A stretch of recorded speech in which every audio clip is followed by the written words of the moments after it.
আজকে থেকে 20 বছর আগে আমি এই মাঠে খেলাধুলা করেছি।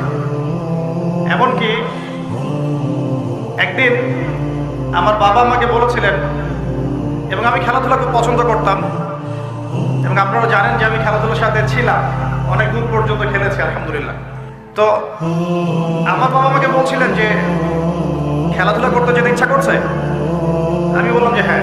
তো আমার মনে আছে ঠিক ওই যে ছেলেগুলো যেখানে দাঁড়িয়ে আছে ওই জায়গাটাতে আমি খেলছিলাম। আমার ব্যাচমেট যারা আছেন এখানে উপস্থিত হয়তো তারা জানবেন বিষয়টা। ক্রিকেট, অবশ্যই ক্রিকেট। আর ক্রিকেট খেললে আমি ব্যাটিং করতাম, বলিং করতাম না। ব্যাটিং করেই পালাতাম, ফিল্ডিং করতাম না, এত খাটনির মধ্যে নাই। তো খেলতে খেলতে শুনলাম যে বাসায় আমার বাবা মারা গেছেন, ইন্না লিল্লাহি ওয়া ইন্না ইলাইহি রাজিউন।